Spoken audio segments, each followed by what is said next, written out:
We're here at neighbor Sean's house today. We were here last year, only this time I got a bigger machine. Hopefully it's dry enough to till. Let's get started.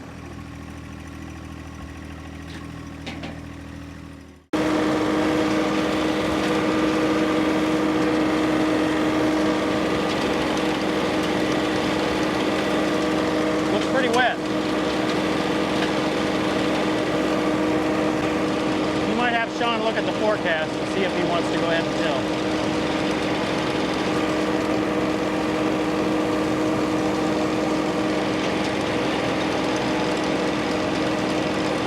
Drier down here. I'd say you're here, do it, and we'll work the plants by hand and create mounds. But this will smooth everything out and clean it up at least, because again, all this back area is going to be spaced with about 30 mounds of pumpkins and gourds. So the fact that not every little space is going to get to depth is okay, I think. And we understand there'd be clods of dirt. So this will help dry it up and we can break it up around the plants themselves. Okay.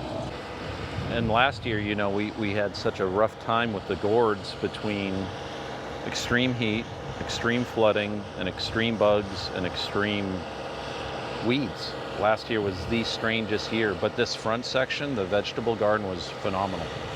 Interesting. Yeah, we had fantastic success here, but anything in the gourd and pumpkin world, which is what we talked a ton about last year, really struggled. But this thing is even better than the ones you had last time. This is just powering through it. Oh, yeah. For wet soil. Yeah. This is the first time I've had the 3046R on a tiller. And this one's 6 foot wide. It's a kind of a medium duty tiller. In other words, heavier duty than what you usually use. I got it for the 2038R, and quite frankly, it's quite a load for it.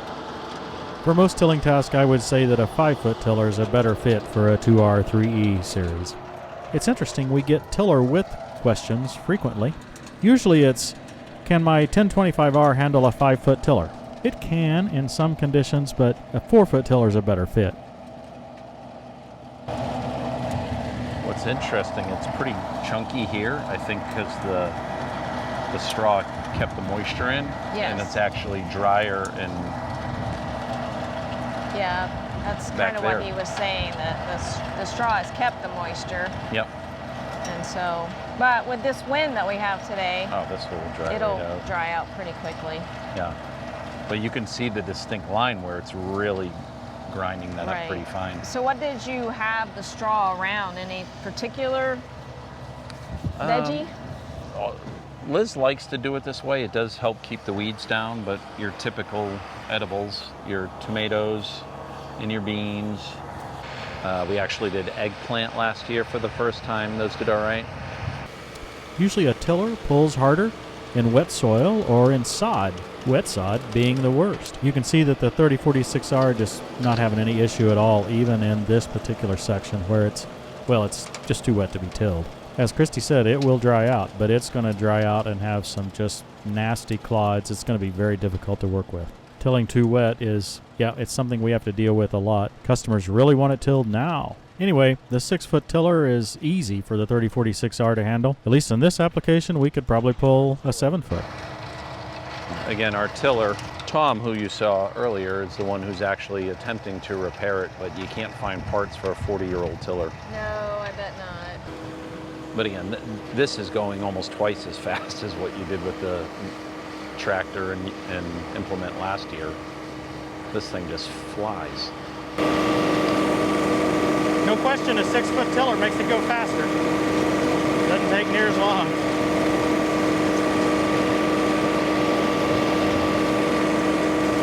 But hey, for most jobs, it doesn't really matter, right? I mean, it's nice to have the nimbleness of the 4-foot tiller. I don't think the resulting work is much difference, and sometimes I actually see that the 4-foot tiller maybe does a better job because it'll handle a little bit closer hill without kind of.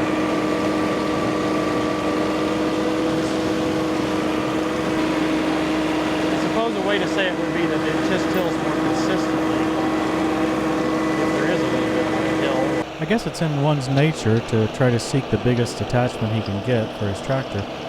But I never really understood why one would want a wider tiller than necessary. Not many of us till real large areas, so a 4-foot tiller on a 1025R is more nimble and more cost-effective than a larger tiller. And you get the added benefit of a little more seat time. Do you have all your plants ready? I think so. Cool. She's in charge of the edibles. I do all the pumpkins. Maybe that's why it didn't do so hot last year, because I was in charge of all that. No, let's blame it on the weather, okay? Yeah, we really have to, because we've had 10 years of pretty good success, and then you come and make it look all pretty, and it didn't produce what we nearly thought.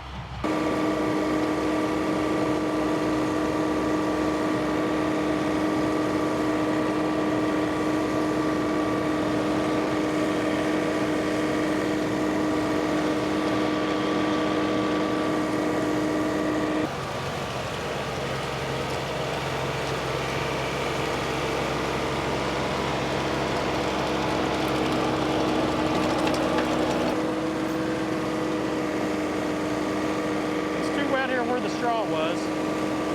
But other than that, it looks pretty good.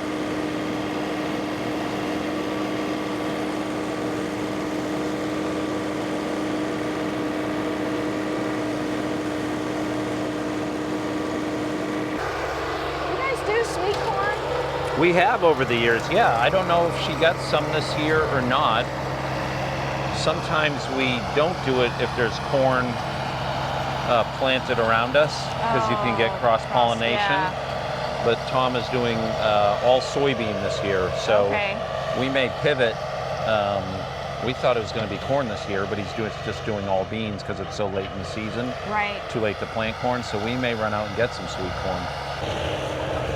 Now last year you could hear the rocks really rattling around. This year it's just crushing them.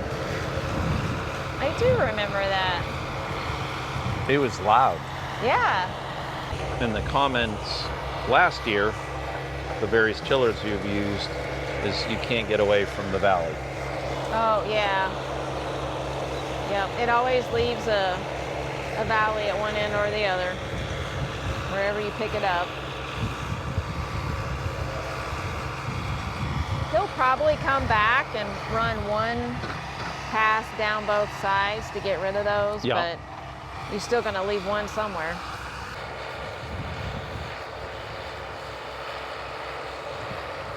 But you can see the power versus last year on both tractor and the tiller. And he's in the historically wettest spot right there, but that looks pretty fluffy. It does. It's really just the straw kept the moisture in. Which is part of the reason also why just planting the vegetables, I think they stay, when we had that heat wave last year, the surrounding area just stayed pretty wet and they didn't strain, whereas I think a lot of the gourds, which require a fair bit of water, you'd water them and then they'd dry right up.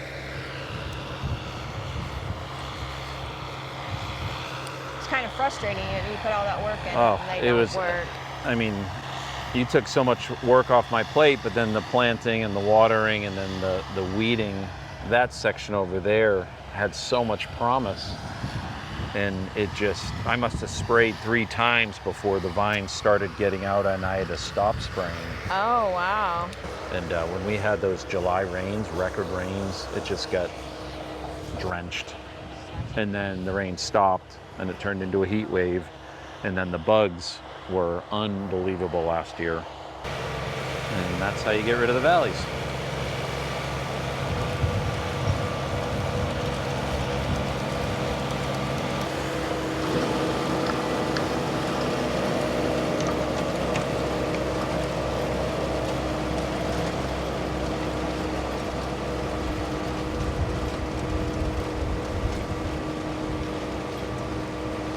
What do you think, Sean?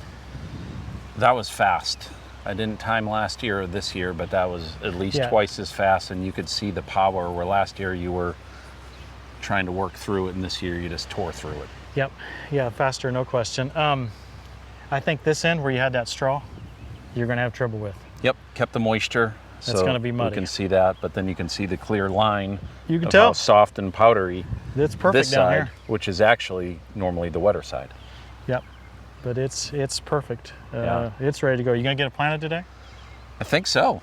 I hope so. We got to take advantage of this weather, and again, It's the last day of May. It may be a long time later by the time you're seeing this, but it's the last day of May here, and it's time to get garden in.